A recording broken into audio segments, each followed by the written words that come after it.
Ex Machina is a science fiction film that decidedly focuses more on questions of humanity rather than questions of technology or the future. It primarily asks the question, what makes us human? I think it's a pretty great film, and I also know that the ending somewhat baffled me, and probably many others. Some focus on whether Caleb will be saved in the end, and some focus on the motivations of Ava.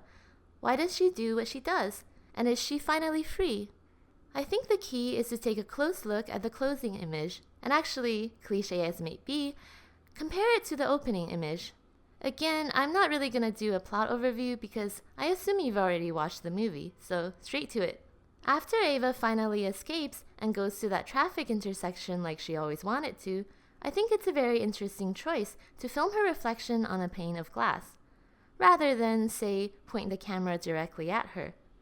This actually parallels the very first shot of the film, which records humans at Caleb's workplace through a pane of glass. The effect is very noticeable and intentional.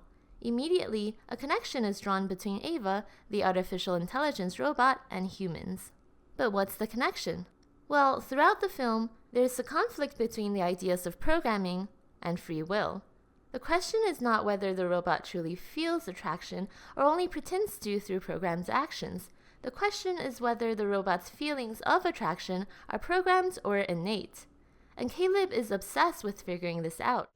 Did you program her to flirt with me? At one point, Nathan tells Caleb that his attraction to Ava is part of his programming. Nobody programmed me to be straight. You decided to be straight? Please, of course you were programmed. He's referring, of course, to nature, or biology.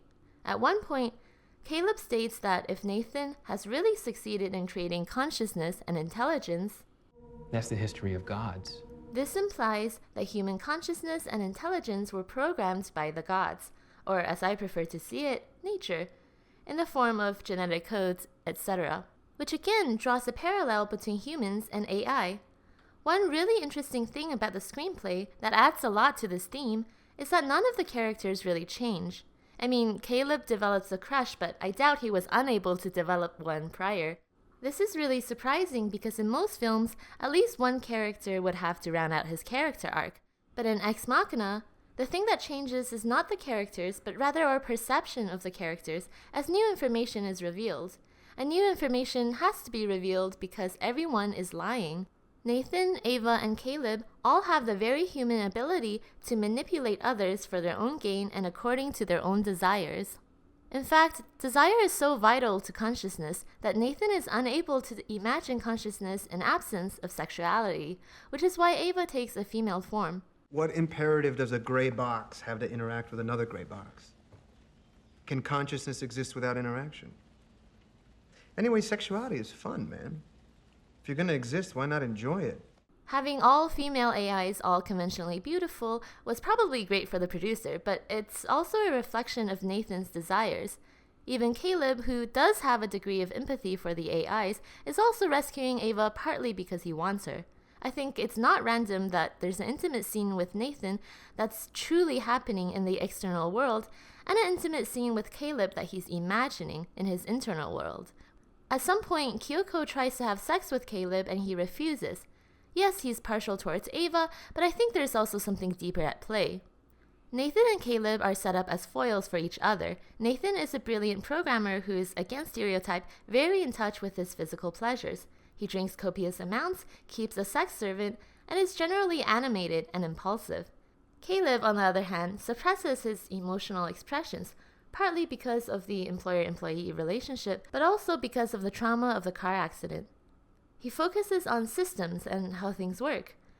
Nathan actually has to tell him to stop thinking for a moment and focus on how he feels. How do you feel about it?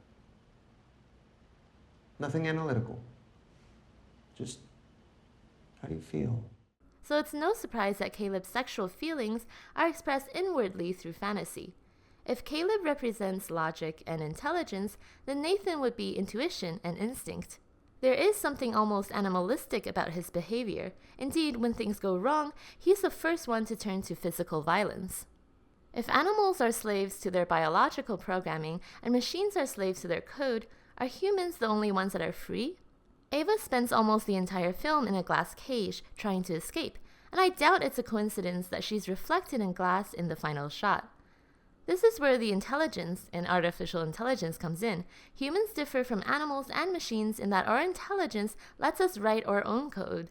We have the ability to lie and to interpret symbols, which are really mini lies. Something arbitrarily stands in for something else. Language is a great example, as in, the phonetic sound of cat has nothing to do with the cat, the object. And there's a great scene in which Caleb and Ava debate whether language is learned or innate. Because language is something that people acquire. Well, some people believe language exists from birth, and what is learned is the ability to attach words and structure to the latent ability. Do you agree with that?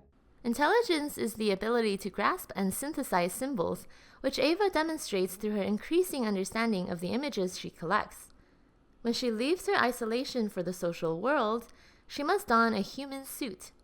Of course, it would cause alarm if she went out into the world with a robotic body, but I think the process of donning a human suit is a universal experience.